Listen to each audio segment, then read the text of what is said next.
from the air age, through the missile age, and into the age of space.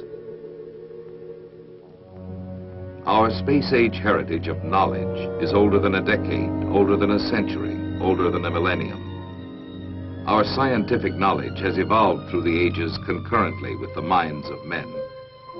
Our capacity to learn has expanded in the process. The challenging idea of exploring beyond our planetary boundaries is as old as history, probably as old as humanity itself. Concepts of the universe have changed, just as our knowledge of the Earth itself has changed. Compress the entire history of the Earth into 1 year. On this time scale, 8 months of the year would be devoid of life. During the succeeding 2 months, simple bacteria would come into existence.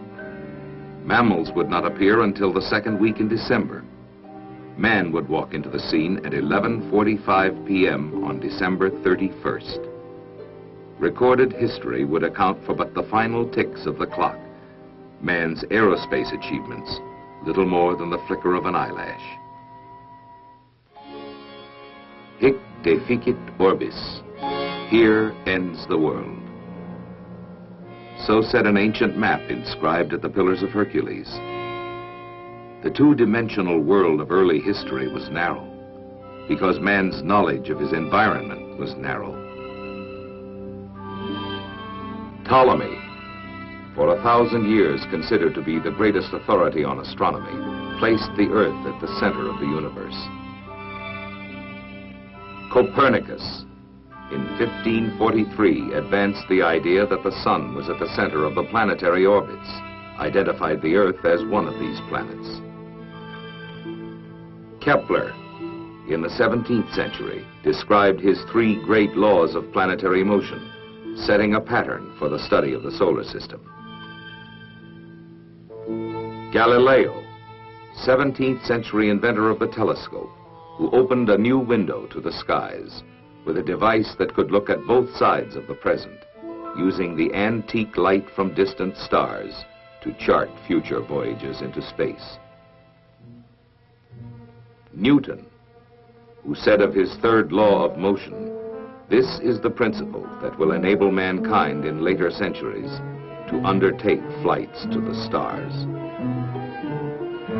Montgolfier, 2 brothers, sons of a papermaker from the little French town of Annonay, in 1783 achieved by balloon what the Wright brothers, the bicycle makers from Dayton, Ohio, did in 1903 in a strange new device called an aeroplane.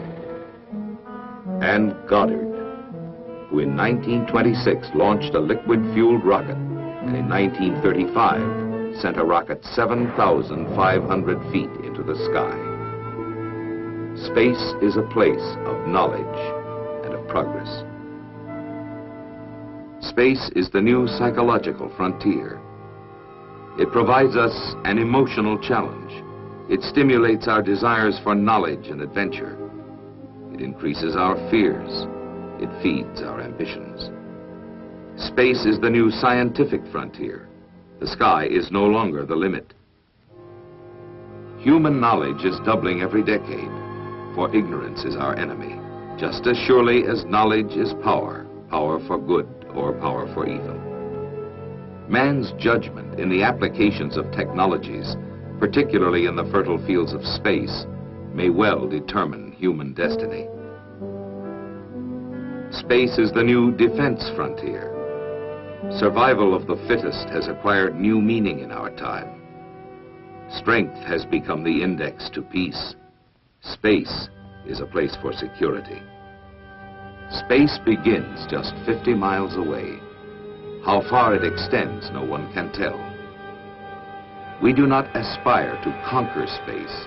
We seek rather to understand it, to become proficient in space to the degree that we have adapted to the seas and to the air. Space is not really remote. And because it is close, it becomes an area of possible threat, just as the ability to fly made the airways a threat, or the capacity to navigate oceans made the seas a threat.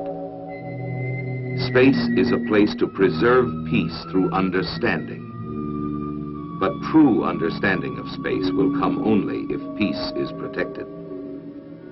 Scientific, technical, and strategic preeminence in space must be reserved for the forces of freedom. Our ventures into space, once imagined, now real, lead us not away from this Earth, but towards a better understanding of our planet, of our solar system, and perhaps of ourselves.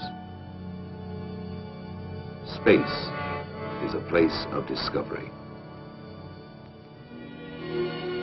We shall not cease from exploration, and the end of all our exploring will be to arrive where we started and know the place for the first time.